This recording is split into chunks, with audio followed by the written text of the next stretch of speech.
राम भगवान विष्णु के 7वें अवतार हैं और इन्हें श्री राम और श्री रामचंद्र के नामों से भी जाना जाता है। रामायण में वर्णन के अनुसार अयोध्या के सूर्यवंशी राजा चक्रवर्ती सम्राट दशरथ ने पुत्रेष्टि यज्ञ कराया, जिसके फलस्वरूप उनके पुत्रों का जन्म हुआ। राजा दशरथ की 3 रानियां थी, कौशल्या, सुमित्रा और कैकेयी।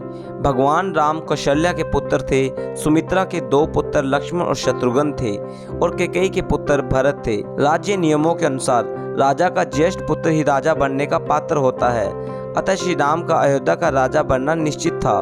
कैकेयी, जिन्होंने 2 बार राजा दशरथ की जान बचाई थी और दशरथ ने उन्हें यह वर दिया था कि वो जीवन के किसी भी पल उनसे 2 वर मांग सकती हैं। राम को राजा बनते हुए और भविष्य को देखते हुए कैकेयी चाहती थी कि उनका पुत्र भरत की अयोध्या का राजा बने। इसलिए उन्होंने राजा दशरथ द्वारा राम को 14 वर्ष का वनवास दिलाया और अपने पुत्र भरत के लिए अयोध्या का राज्य मांग लिया। वचनों में बंधे राजा दशरथ को विवश होकर यह स्वीकार करना पड़ा।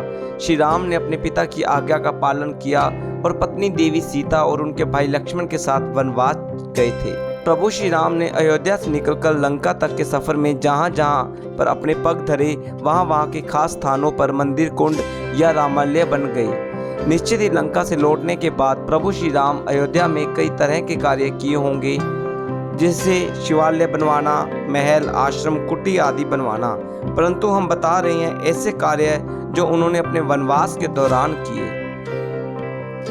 पर्णकुटी। श्री राम जब गंगा पार करके चित्रकूट पहुंचे तो गंगा यमुना के संगम पर ऋषि भारद्वाज का आश्रम था। महर्षि ने वहीं एक पहाड़ी पर श्री राम को कुटी बनाने की सलाह दी। श्री राम ने वहां पर पर्णकुटी बनाई और वहीं रहने लगे। बाद में वे नासिक की पंचवटी क्षेत्र में गए तो वहां भी पर्णकुटी बनाई। फिर जब वे सीता की खोज में निकले तब रास्ते भर में जहां भी कुछ दिनों के लिए रुकना था वहां पर्णकुटी बनाई। बाद में रामेश्वरम में और फिर अंत में श्रीलंका में पर्णकुटियां बनाए जाने का उल्लेख मिलता है। वस्त्र। ऐसा कहते हैं कि श्री राम, श्री लक्ष्मण और माता सीता खुद के ही बनाए वस्त्र और खड़ाऊ धारण करते थे। शिवलिंग।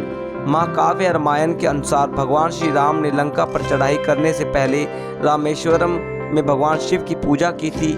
रामेश्वरम का शिवलिंग श्री राम द्वारा स्थापित शिवलिंग है। सेतु बनवाया। इसके बाद प्रभु श्री राम ने नल और नील के माध्यम से विश्व का सबसे पहला सेतु बनवाया था और वह भी समुद्र के ऊपर। आज उसे राम सेतु कहते हैं, जबकि राम ने इस सेतु का नाम नल सेतु रखा था। आपको हमारी यह जानकारी कैसी लगी? अगर आपको यह वीडियो अच्छी लगी हो तो इस वीडियो को लाइक, कमेंट और शेयर करें और हमारे चैनल ट्रू नेशन हिंदी को सब्सक्राइब करें।